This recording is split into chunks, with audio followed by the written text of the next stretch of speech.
turabasuhuje. Ahangaha ni kuri New Days TV, urubuga rubagezaho imiti gakondo hifashishijwe ibimera Imana yaduhaye. Uyu munsi wa none tugiye kureba ikimera cyitwa teyi, abandi bakacyita mudarasini, abandi bakacyita romari, bitewe n'aho umuntu ari. Iyi teyi ifite akamaro kanini cyane karenze. Iyi teyi ishobora kurwanya indwara nyinshi zigera muri 34. Ariko uyu munsi wa none turareba nibuze zimwe mu ndwara igikoraho ku buryo bugaragarira amaso. Teyi ni ikimera Imana yaduhaye ngo kidufashe, ndetse abenshi basigaye bagiteka mu buryo butandukanye. Iyi teyi rero yifitemo ubushobozi n'ubudahangarwa bwo kubaka umubiri wacu. Iyi teyi yifitemo ubushobozi bwo kongerera abasirikare b'umubiri imbaraga. Teyi iturisha ubwonko, ikabufasha kwibuka. Iyo unywa teyi rwose ibintu byabereye muri Mirunanyoni ushobora kubyibuka. Iyo ukoresha iki cyatsi cya teyi ugira umusatsi mwiza. Karaba bifata bakabikoramo amavuta y'umusatsi, rwose umusatsi, ndetse usibye n'imizi y'umusatsi. Iyo ufata teyi iba imizi ikomeye ifashe kandi ihamye. Teyi irwanya stress. Teyi kandi irwanya ubwigunge. Iyi teyi irwanya kanseri ya prostate cyangwa se biriya bibyimba byibasira nyababyeyi. Teyi irwanya agahanzi. Agahanzi ku bantu batakazi ni ba bantu basohora umwuka unukira abandi, umwuka unuka cyane, cyangwa se ugasohora umwuka nawe ubwawe ukakunukira ukayoberwa ikibitera. Ariko iyo ari uko bimeze ufata teyi. Teyi ikiza igikara.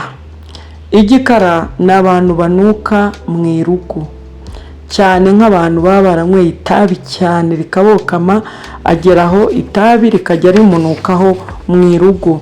Iyi teyi ishobora kubirwanya rwose. Teyi isukura inzira y'ibiryo. Iyo ufashe teyi ntabwo ushobora gutura ubwangati, nta nubwo ushobora kubyimba nka ko murya ibijumba n'ibishyimbo inda ikagugara ikabyimba. Ntabwo ushobora kwituma imatwe cyangwa se ngo urware ikirungurira. Teyi kandi ituma umuntu ahumeka neza. Imyanya y'ubuhumekero irazibuka, ikaba imyanya ikora neza. Teyi kandi iyo uyifata, iyo uyikoresha, iyo uyinywa, ugira uruhu rwiza rumeze nk'urw'abana, ruzira ibifaranga, ruzira ibidashidashi ibyo ari byo byose. Teyi irwanya rubagimpande cyangwa se imbasa. Iyo ufite ibisebe mu kanwa, cyane nko ku bantu bafite ubwandu bwa sida, ufata iyi teyi. Teyi igikiza umutwe udakira. Hari imitwe ifata abantu, umuntu akaba yawurwara uruhande rumwe ukumva umutwe urarwaye, urundi ukumva umutwe ni muzima. Iyo bimeze gutya ufata iyi teyi.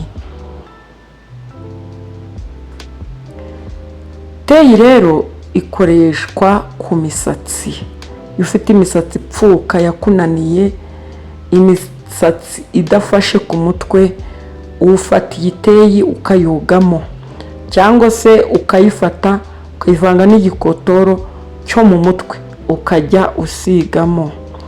Teyi irwanya indwara yitwa sklerose. Sklerose ni kumwe imitsi yipfundika, cyangwa se ukabona amano aragagaye, bamwe bakabyita ngo ni imbwa, ariko ni imitsi iba yipfunditse yanze gukora. Icyo gihe iyo bikubaho unywa teyi.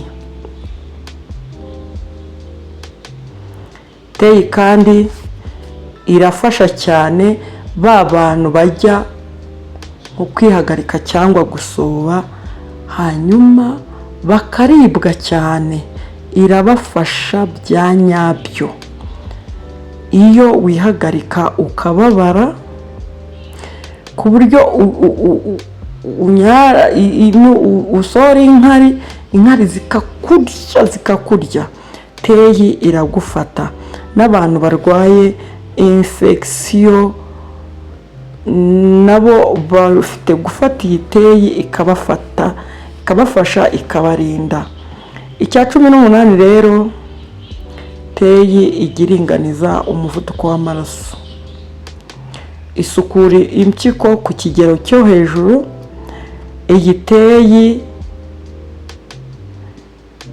ku bantu basohora ibyuya binuka kandi byinshi. Hari umuntu utranspira akagira icyuya cyinshi kweri, ariko kikaba kinanuka. Icyo gihe iyo bikubaho ukoresha teyi, urayinywa ukayinywa nk'icyayi, hanyuma ibyuya byawe bikajya biza ari ibyuya biri mu rugero kandi bidafite icyo bitwaye.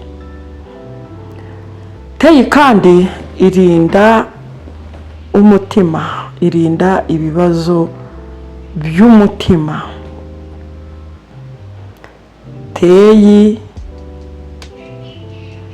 yagufasha kugabanya ibinure, urugimbu rwo mu maraso rwose rukagabanuka. Yibitsemo vitamini A, teyi yibitsemo vitamini B, yibitsemo vitamini C, D na E. By'akarusho, teyi ni antioxida. Ku bantu bagira ibibazo by'amavunane cyangwa se imvune nyirizina, iyi teyi urayifata ukayisekura, wamara kuyisekura ukagenda ugapfundika, ukabihoma aho wavunitse, hanyuma ukabihambirira kuri iyo mvune. Birangira